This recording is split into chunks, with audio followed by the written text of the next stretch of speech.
Mundurnya Erlangga Hartarto dari kursi Ketua Umum Partai Golkar mengejutkan banyak pihak. Tak ada angin, tidak ada hujan, Erlangga mendadak mengumumkan pengunduran dirinya. Spekulasi pun menguak lewat sejumlah pengamat. Ada yang menyebut janggal, ada yang bilang keputusan mundur dipengaruhi faktor kekuasaan. Tapi lebih jelasnya kita akan perbincangkan bersama dengan Wakil Ketua Umum Partai Golkar. Sudah ada Bang Ahmad Doli Kurnia. Selamat pagi, Assalamualaikum Bung Doli. Waalaikumsalam warahmatullahi wabarakatuh. Selamat pagi.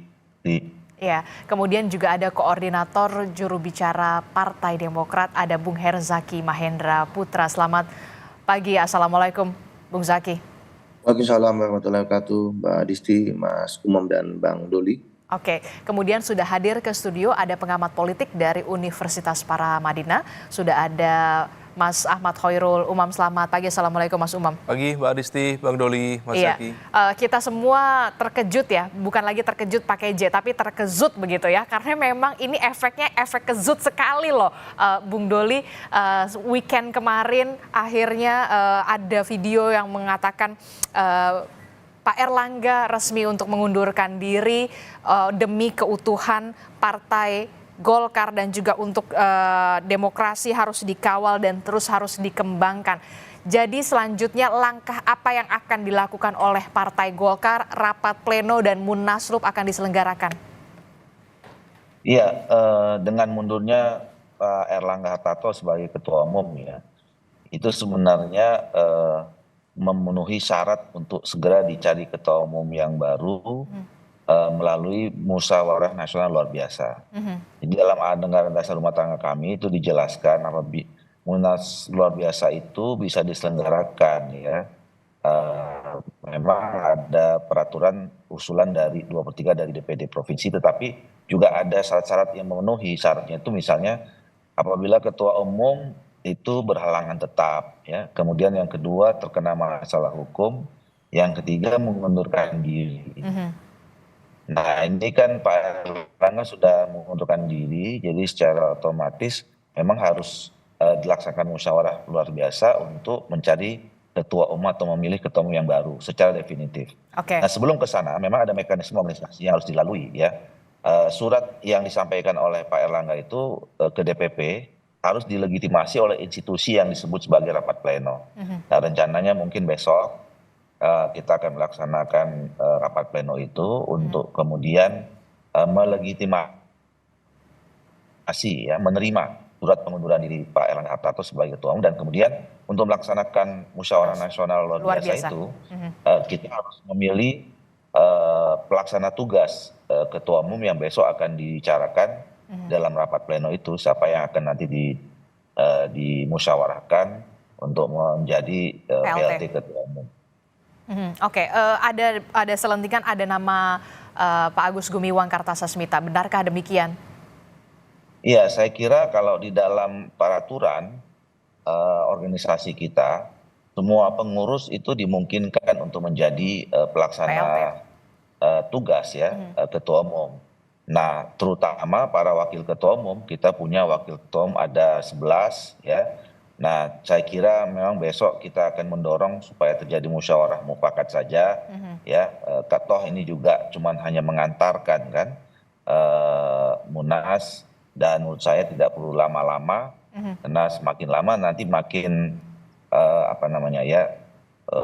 organisasi ini kan harus juga harus dijalankan dengan ajak gitu. Nah, jadi pelaksana tugas itu tugasnya hanya melaksanakan menggelar ya persiapan munas dan munaslup bulan ini juga akan dilakukan atau diselenggarakan. Munas dilaksanakan. Bung Doli. Kenapa? Munaslup bulan ini juga akan diselenggarakan sebelum adanya pembukaan pendaftaran nanti, KPU 27 Agustus. Iya, tergantung besok ya. Biasanya itu kan langsung dipimpin oleh Ketua Umum atau pelaksana tugas yang baru kan. Dalam anggaran dasar rumah tangga kita adalah penanggung jawab munas itu adalah Ketua Umum ya, atau munaslup ya, penanggung jawabnya adalah pelaksana tugas Ketua Umum. Jadi besok setelah terpilih pelaksana tugas Ketua Umum itu ya nanti sang pelaksana tugas itu yang akan menentukan atau membuat rapat lagi ya untuk menentukan kapan tanggal Munas yang paling tepat, kemudian dibentuk panitianya dan kemudian berjalan persiapan terlaksanalah Munas klub itu. Oke, karena kan ini kita menjadi bertanya-tanya ya, karena sebentar lagi hanya 2 minggu menjelang pembukaan pendaftaran KPU soal bakal calon gubernur ini. Mungkinkah Munaslup ini akan diselenggarakan benar-benar dengan tempo yang secepat-cepatnya atau sesingkat-singkatnya?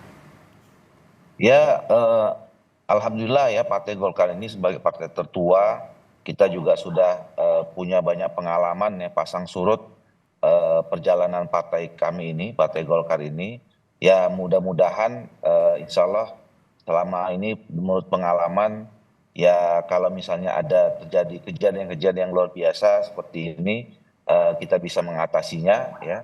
Bayangkan saja 2014, 2019 kami waktu itu melaksanakan 3 kali Munas ya dalam satu periode, tapi alhamdulillah kita bisa survive, bisa kita jalan, melaksanakan roda organisasi dan menghadapi event-event politik. Oke. Ya, sehingga sampai hari ini alhamdulillah 2024 kita masih diberi kepercayaan oleh rakyat dan ya mengantarkan Pak Prabowo dan Pak Gibran jadi presiden wakil presiden terpilih, dan alhamdulillah Golkar juga mendapatkan suara tambahan signifikan secara nasional ya, Oke. 17 kursi. Oke, Partai Golkar tadi betul Anda sebutkan memang partai tertua begitu, bahkan partai yang berpengalaman, akarnya sudah sangat kuat begitu ya dibanding bersanding dengan PDI Perjuangan dan juga Partai Persatuan Pembangunan. Nah, yang kemudian dicermati adalah pernyataan Pak Erlangga soal pengunduran dirinya adalah untuk menjaga keutuhan Partai Golkar. Apa yang bisa Anda jawab di sini, Bung Doli? Ya, ini sangat personal ya, sangat pribadi Pak Erlangga gitu. Kami pun juga tidak bisa berspekulasi atau menggali lebih jauh apa alasan pertimbangan gitu. Selain apa yang disampaikan Pak Erlangga pada saat pernyataan sikapnya itu ya, menyampaikan dalam bentuk video dan dirilis gitu. Nah, kalau kita lihat dalam pernyataan itu kan Pak Erlangga menyampaikan bahwa ini semua demi keutuhan ya, keutuhan Partai Golkar termasuk di dalam melancarkan, menjaga ya proses masa transisi pemerintahan ini gitu. Jadi saya kira kalau apa yang disampaikan kepada kami ya beberapa orang sebelum beliau menyampaikan statement itu ya ini memang untuk kebaikan ya, kebaikan Pak Erlangga sendiri secara pribadi, kebaikan keluarga beliau, kebaikan buat Partai Golkar dan kebaikan untuk bangsa dan negara. Demi kebaikan beliau, Pak Erlangga, kemudian keluarga dan juga Partai Golkar. Kalau ada spekulasi, ada faktor eksternal, intervensi dari eksternal, jawaban Anda? Saya tentu yang paling tahu kalau ada itu Pak Erlangga sendiri. Tapi kami juga tidak berani ya mengandai-andai gitu. Karena saya selalu apa yang saya sampaikan, apa yang saya lihat, apa yang saya dengar gitu. Dan Pak Erlangga menyampaikan kemarin ini memang lebih pertimbangannya sangat pribadi dan tentu kita harus hormati itu.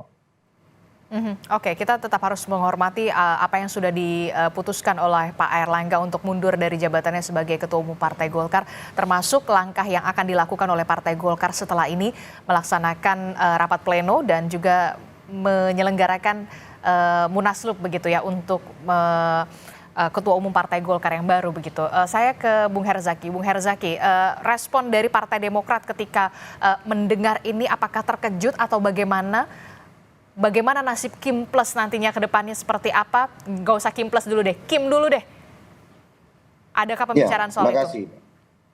Ya, terima kasih ya. Pertama yang pasti kalau Demokrat kami menghormati keputusan politik pribadi dari Pak Erlangga ini gitu. Bagaimanapun beliau adalah tokoh yang sangat baik, politisi besar ya, tokoh nasional, tentunya dalam setiap mengambil keputusan sudah berdasarkan pertimbangan matang, dan ini juga tentunya memang keputusan pribadi beliau ya.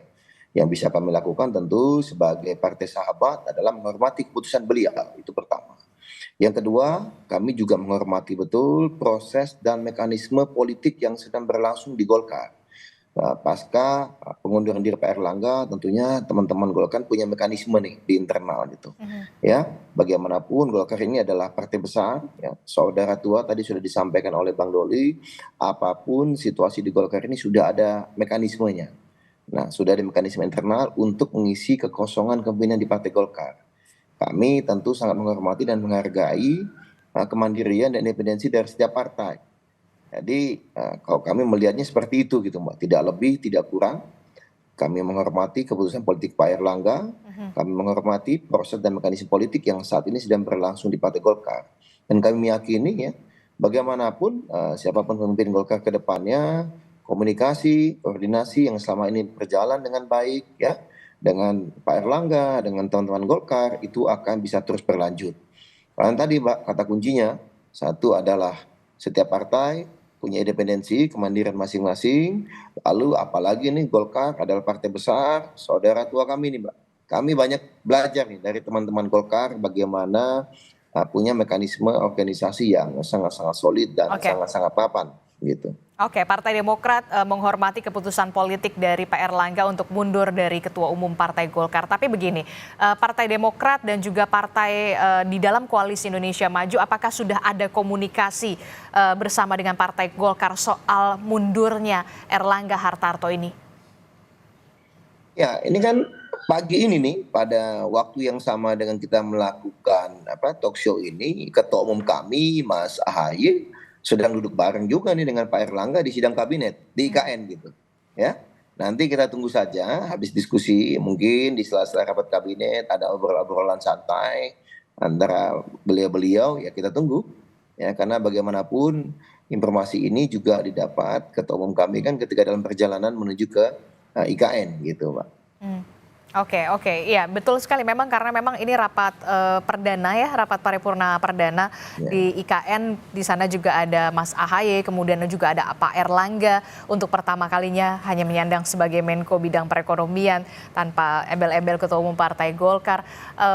Apakah nanti juga akan ada pembicaraan atau pertemuan lanjutan untuk membahas soal mundurnya Erlangga ini, terutama untuk bagaimana kesulitan Kim ke depannya, apalagi ini menjelang pilkada juga, apakah nanti akan ada perubahan-perubahan dan dinamika-dinamikanya, Bung Herzaki? Ya gini Mbak, lagi-lagi setiap dari kami ya, kalau di Kim ini saling menghormati satu sama lain. Kami punya kemandirian ya, punya independensi dalam bagaimana mengelola partai masing-masing gitu. Dan kami saling menghormati itu. Jadi dengan siapapun nanti komunikasi yang akan dilakukan oleh teman-teman Demokrat dengan teman-teman Golkar maupun dengan teman-teman Kim lainnya, itu semuanya tentu menghormati mekanisme dan proses internal di masing-masing partai. Sebelum ini komunikasi kami kan dengan Pak Erlangga ya, ketua umumnya, dan juga kayak Bang Doli ini dan teman-teman yang lain termasuk dengan Sekjen. Nah, nantinya kan tentu organisasi Golkar memutuskan siapa nih yang akan kemudian katakan tadi menjadi pelaksana tugas atau pelaksana harian atau apapun itu istilah internal teman-teman Golkar ya, siapapun itu tentu disitulah ketua umum kami dan juga elemen-elemen partai lainnya di Kim akan berkomunikasi dan berkoordinasi gitu Mbak. Gitu. Oke, termasuk juga tidak ada kekhawatiran soal ini masih solid nggak sih sebenarnya Kim ini? Ya solid lah, ya solid. Kita ini partai penguasa loh Mbak, ada 2024 sampai 2029. Soalnya 2 ya minggu lagi loh menjelang pendaftaran, tiba-tiba ada dinamika semacam ini. Yang tadi saya bilang efeknya benar-benar terkejut ini, bukan pakai J lagi, pakai Z. Ya kalau kami melihatnya begini ya, tadi keputusan pribadi ya Mbak. Keputusan pribadi itu kan kami tidak tahu gitu kan seperti apa. Tentunya kita harus menghormati, beliau ini orang baik, tokoh besar, tokoh nasional gitu ya. Dan tentu tadi kami meyakini teman-teman Golkar ya itu juga partai besar, saudara tua kami punya mekanisme sendiri ya, mekanisme internal, dan kami sebagai sahabat tentunya memaklumi apapun ya proses yang dihadapi dan kami menghormati itu gitu. Gak ada nih kok kami melihat gak ada kaitannya dan relevansinya dengan keutuhan Kim ya, atau kemudian terkait dengan rencana-rencana pilkada atau apa, enggak ada. Kalau kami ini di Kim biasa saja sebenarnya dalam konteks pilkada ini, ada yang bersama, ada yang tidak bersama, itu wajar saja, dan menurut kami agak jauh nih kalau kita mengaitkan keputusan pribadi Pak Erlangga dengan soliditas Kim. Ini kalau dari kami ya, teman-teman Demokrat melihatnya, karena komunikasi terus kami jalankan dengan teman-teman Golkar maupun teman-teman PAN dan juga teman-teman Gerindra gitu. Oke, baik. Saya ke Mas Umam. Mas Umam, apa sebenarnya yang terjadi dari Partai Golkar ini? Partai tertua, partai yang mungkin sangat berpengalaman begitu, dan kita semua terkejut dengan apa keputusan politik yang diambil oleh Pak Erlangga. Tapi kita semua tentu saja menghormati. Anda membacanya bagaimana? Iya, memang tidak mudah ya. Ada cukup spekulasi besar di balik kemunduran Pak Erlangga ini. Tetapi ini membuka sebuah ironi yang juga sangat luar biasa. Kenapa Anda menyebutnya ironi? Ya, sebuah ironi besar karena seorang Erlangga Hartarto sebagai ketua umum memiliki catatan prestasi yang cukup gemilang. Bahkan dalam Pileg kemarin Golkar mengalami lonjakan elektabilitas yang cukup signifikan. Dari 12 menjadi 15%, kemudian mampu meningkatkan sekitar 17 kursi di Senayan. Kemudian itu setara dengan sekitar 18%. Di bawah kepemimpinan Erlangga. Di bawah kepemimpinan Erlangga. Artinya dari sisi capaian kekuatan politik, itu sebuah capaian gemilang. Di saat yang sama, Golkar juga memiliki kontribusi yang cukup besar, bahkan paling besar dalam konteks pemenangan Pilpres yang kemudian mengusung Prabowo Gibran di Pilpres yang lalu. Artinya dari sisi makropolitik sebenarnya cukup settle bagi seorang Erlangga.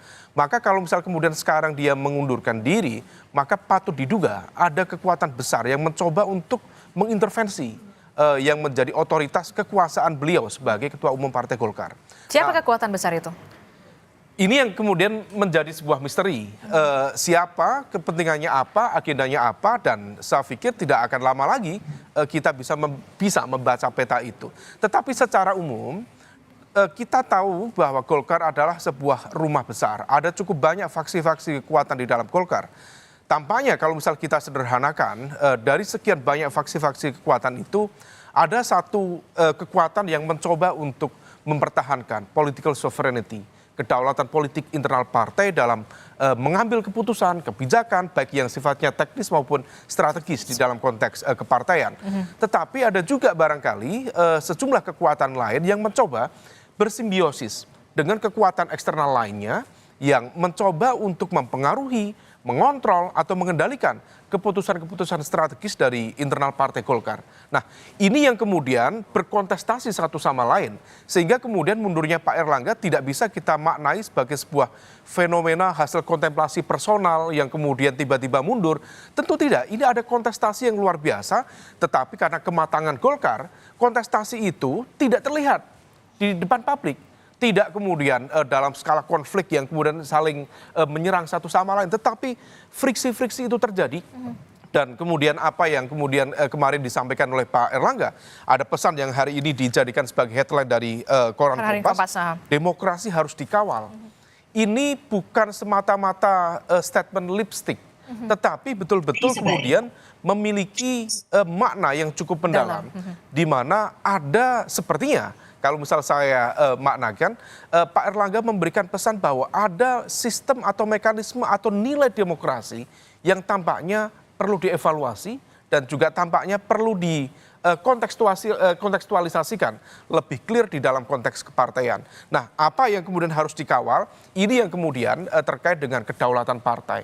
Nah, oleh karena itu apa yang terjadi di Golkar saat ini, tentu ada sejumlah informasi spekulatif dan rasa-rasanya menjadi agak kurang tepat untuk disampaikan. Barangkali Mas Doli yang bisa menyampaikan. Tetapi kalau misal secara general, tampaknya kita bisa memaknai ada kekuatan besar, the invisible hand, yang mencoba untuk mempengaruhi, mengontrol dari kedaulatan partai internal Golkar, bahkan barangkali dengan cara-cara yang di luar mainstream, sehingga kemudian menghadirkan tekanan yang luar biasa bagi seorang Pak Erlangga Hartarto, memiliki legitimasi yang kuat, memiliki capaian dan prestasi yang kuat, tetapi kemudian harus mengundurkan diri dari posisi ketua umum yang sebenarnya sangat legitimate dan juga kredibel. Anda melihat ini baru permulaan awal dari kekuatan besar tanda kutip dan invisible hands yang mencoba untuk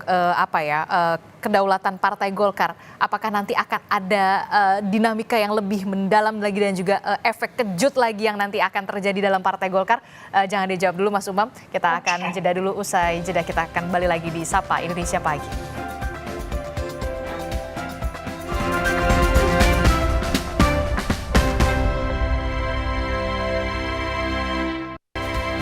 Terima kasih Anda masih bersama kami. Saudara masih membahas soal dibalik mundurnya sosok Erlangga Hartarto dari Ketua Umum Partai Golkar. Ada apa sebenarnya? Masih bersama saya di studio ada analis politik dari Universitas Paramadina, Mas Umam. Kemudian dari Partai Golkar ada Bung Doli. Kemudian dari Partai Demokrat ada Bung Herzaki. Melanjutkan pertanyaan saya tadi, Mas Umam. Spekulasi di sini ada dugaan kekuatan besar dan invisible hands. Apakah ini baru permulaan awal untuk efek kejut di awal? Iya, kalau misal kita cermati dinamikanya, memang ini tampaknya bertalian ya dengan dinamika yang ada di pilkada. Apalagi kalau misal kemudian kita cermati rencana Munas Partai Golkar itu sendiri akan dilakukan pada bulan Desember. Sekarang Agustus ke Desember itu waktu yang sangat dekat itu. Tetapi kemudian mengapa ada sense of urgency bagi seorang Pak Erlangga untuk mengundurkan diri per hari ini? Dan besar kemungkinan salah satu dinamika pemicunya adalah terkait dengan konstelasi politik di pilkada. Tampaknya ada kekuatan yang mencoba untuk men-take over sekaligus juga memastikan bagaimana komposisi kekuatan di sentra-sentra tertentu, terutama pilkada di wilayah yang cukup strategis. Nah ini yang kemudian tampaknya memiliki implikasi politik yang lebih lanjut. Dan khawatirnya kalau misal kemudian upaya untuk mendisiplinkan itu menggunakan kekuatan-kekuatan bukan hanya politik tetapi juga instrumen hukum dan sebagainya. Nah ini yang kemudian perlu diantisipasi. Dan kalau misal kemudian itu sebagai fenomena permulaan, yang menjadi concern adalah kalau misal memang betul bahwa spekulasi adanya kekuatan besar yang mencoba untuk mengintervensi partai sebesar Golkar, maka kemudian pertanyaan selanjutnya terkait juga dengan pesan dari Pak Erlangga bahwa demokrasi harus dikawal. Pertanyaan selanjutnya, bagaimana kemudian nasib partai-partai yang lain? Apakah kemudian akan ada operasi politik serupa yang kemudian berpotensi mengancam atau mendiskreditkan kredibilitas juga legitimasi dari kekuatan partai politik yang seharusnya independen, tidak diintervensi dan memiliki judgement secara konstitusional untuk bisa tetap berdiri secara independen. Nah ini yang kemudian praktik berdemokrasi yang harus dikawal sedemikian rupa sehingga pesan dari Pak Erlangga itu menjadi sangat penting dan juga relevan. Bagaimana respon Anda, jawaban Anda Bung Doli soal spekulasi ada kekuatan besar invisible hands yang kemudian merasuk ke Partai Golkar, termasuk juga pesan yang begitu mendalam sekali yang disampaikan oleh seorang Erlangga Hartarto yang mengatakan bahwa demokrasi ini benar-benar harus dikawal. Iya, saya kira tadi seperti yang saya sampaikan bahwa saya tidak mau berspekulasi ya. Kami hanya menjelaskan atau menyampaikan apa yang saya lihat secara langsung gitu. Secara institusi kami tidak pernah merasakan ada upaya-upaya untuk kemudian masuk ya apa disebut sebagai invisible hand dan segalanya gitu.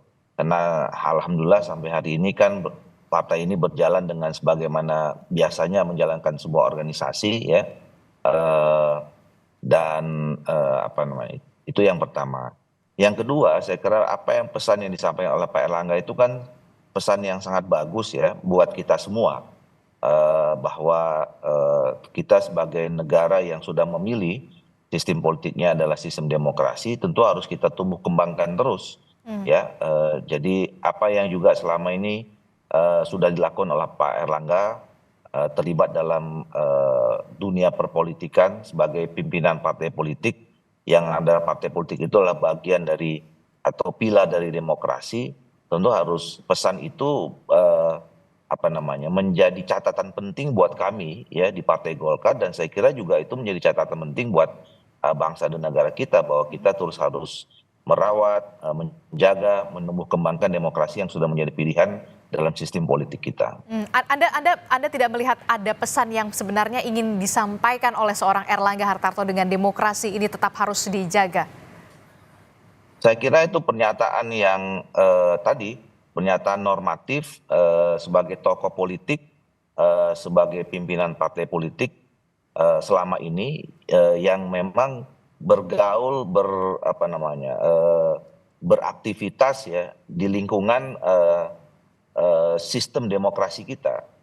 Jadi Pak Erlangga saya kira juga sudah merasakan langsung ya bagaimana pentingnya demokrasi kita harus terus kita jaga supaya memang rakyat itu betul-betul punya kedaulatan dalam setiap keputusan-keputusan penting.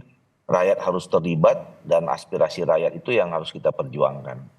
Oke, termasuk juga yang kemudian menjadi pertanyaan mungkin juga dari calon kepala daerah yang kemudian diusung oleh Partai Golkar. Ini bagaimana nasibnya dengan mundurnya seorang Erlangga Hartarto?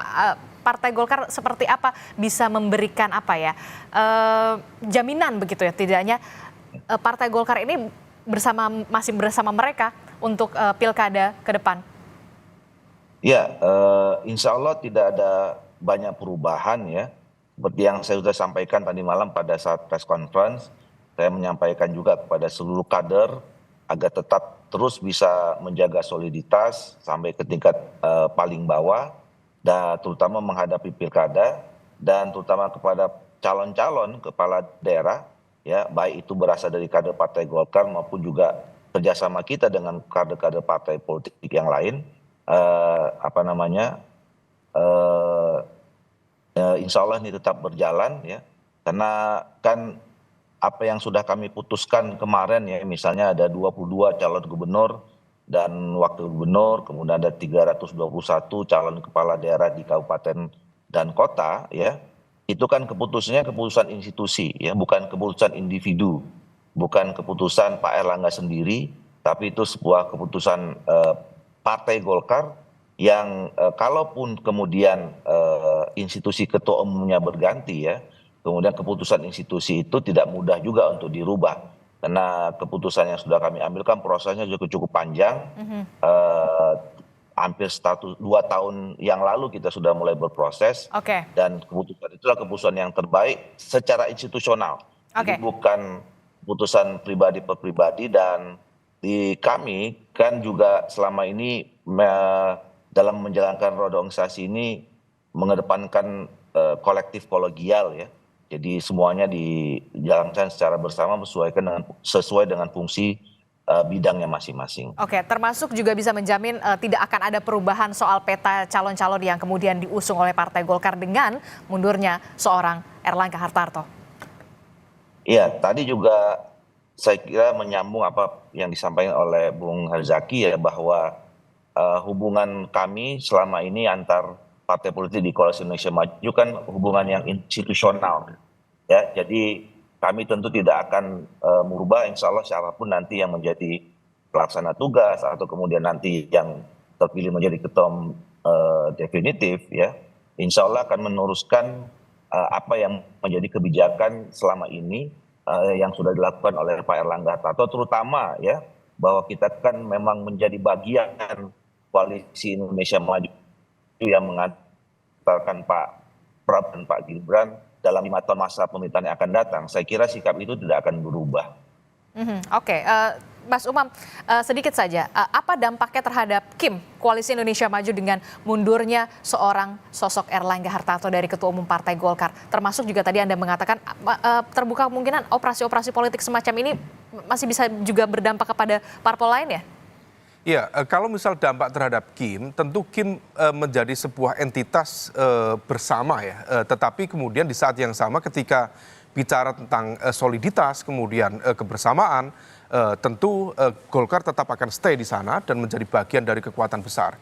Tetapi yang kemudian perlu diantisipasi adalah apakah dinamika ini akan berdampak terhadap rekomendasi-rekomendasi para cakada, baik di level provinsi, kabupaten, kota yang sudah diberikan terutama oleh Partai Golkar.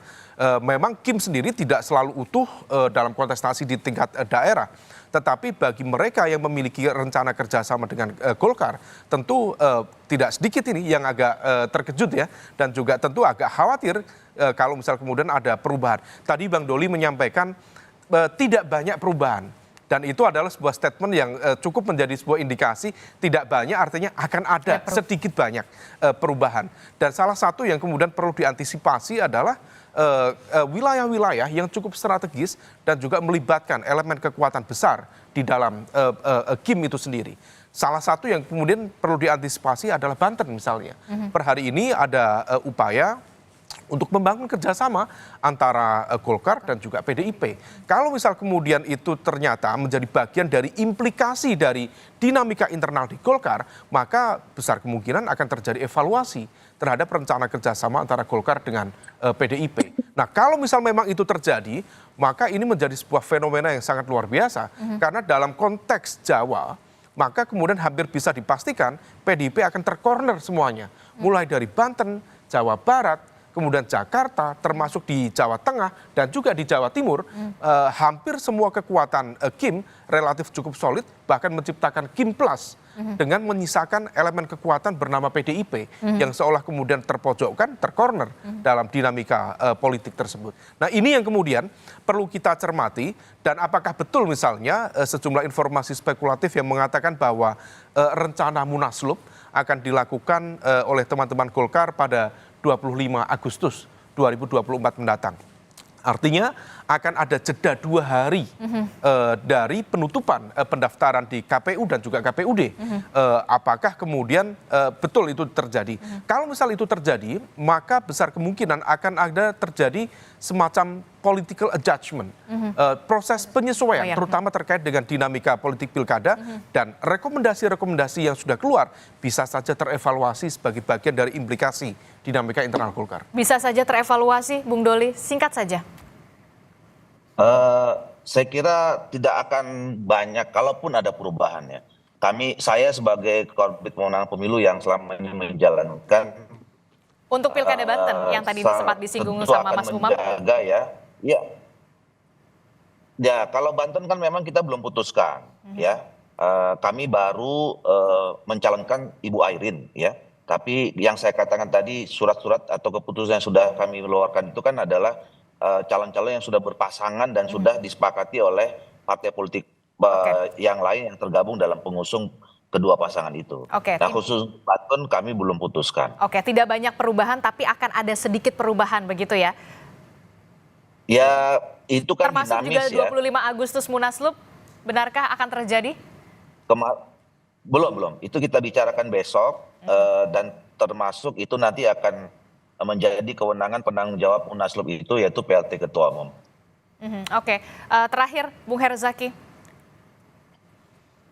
Ya, tentu kalau dari kami melihatnya ya, mari sama-sama kita cermati saja proses ini, dan dalam demokrasi di Indonesia setiap partai politik itu punya independensi dan kemandirian.